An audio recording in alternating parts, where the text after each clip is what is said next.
Salut tout le monde, la cavalerie est de retour pour une nouvelle vidéo totalement inédite. Et au programme aujourd'hui, un petit top 5 des meilleurs mangakas selon moi. Je voudrais juste rappeler, avant le début de la vidéo, que c'est un top personnel et que j'ai forcément été influencé par les mangas que j'ai préférés, alors soyez indulgents dans l'espace commentaire. Et si ce style de vidéo commentée te plaît, n'hésite pas à le faire savoir dans l'espace commentaire, à liker et à t'abonner. Sur ce, bonne vidéo.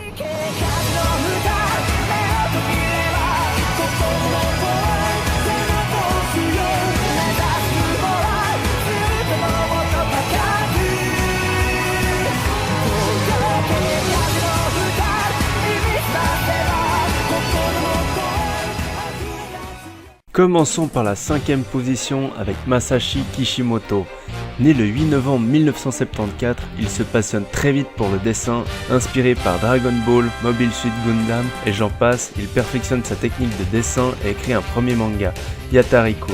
Arrivé au collège, il laisse tomber le dessin et se lance dans le sport en espérant faire carrière dans le basket. Mais il se rend rapidement compte qu'il n'est pas fait pour ça. Lors de ses 21 ans, il reçoit le prix de Hope Step Award. Un prix décerné aux jeunes auteurs prometteurs, grâce à son récit Karakuri. Passons à la partie la plus intéressante. Il commence un manga basé sur les ramen. Et oui, vous l'aurez compris, c'est à partir de là que naît Naruto, un très célèbre manga que vous connaissez certainement tous. Il est divisé en 72 tomes et 700 chapitres, et est aussi adapté en animé de 220 et 500 épisodes. Et on retrouve Hirohiko Araki à la 4e place. Né le 7 juin 1960 au Japon, il fait ses débuts avec Bozu Poker, un one-shot publié en 1980. Depuis, il a sorti plusieurs œuvres publiées dans le Weekly Shonen Jump, ainsi que la plus grosse œuvre de sa vie, Jojo Bizarre Adventure, une œuvre très connue, voire même connue de tous. Personnellement, je n'ai pas vu cet animé ni lu le manga, en raison des dessins qui me retiennent un petit peu, mais voilà. J'ai entendu des millions de personnes me dire que c'était la base des animés et que je loupais quelque chose, mais malgré ça, j'arrive pas à commencer. Enfin bref, assez parlé de moi, passons à la 3e place.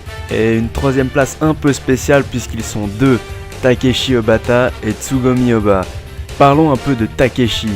Né en 1969 au Japon, il fait ses débuts à l'âge de 16 ans en tant qu'assistant de Makoto Niwano, un mangaka connu pour ses adaptations de Deltora Quest en animé, pour ceux qui connaissent. Obata lance rapidement sa première série, Cyborg-Ji Change, ce qui veut dire le cyborg vieillard. Après quelques années, quelques œuvres et quelques prix, il se lance sur un nouveau manga avec Tsugomi Oba, Death Note, avec 13 tomes ou 37 épisodes d'animé. Parlons un peu de Tsugomi.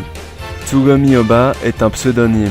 Certaines rumeurs affirment que ce serait Gamo Hiroshi qui se cacherait derrière ce pseudo, en raison de l'oncle du personnage principal de Bakuman, qui travaillait sur un gag manga, tout comme Hiroshi à l'époque.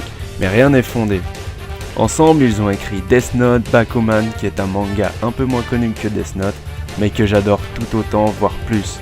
Ils ont aussi fait Platinum Man, qui n'est pas encore fini, et que je n'ai pas encore vu non plus. Passons à la 2e place.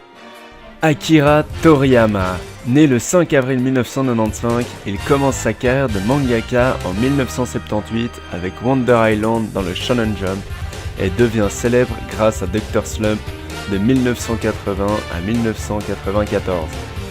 A la suite de ça, il lance un nouveau manga, Dragon Ball, en 1984. Ce manga est tellement connu que ça ne vaut même pas la peine que je le présente. A la suite de ça, il conçoit des personnages de jeux vidéo comme Chrono Trigger ou Blue Dragon. Pendant sa carrière, Toriyama a édité bon nombre de mangas comme Gogo Hackman, Kajika, Dragon Ball Z, Dragon Ball Super et bien d'autres. Enfin, on passe au top du top, le top 1, la première place pour Eiichiro Oda. Né en 1975, il se passionne depuis tout petit pour les mangas et décide de devenir mangaka plus tard.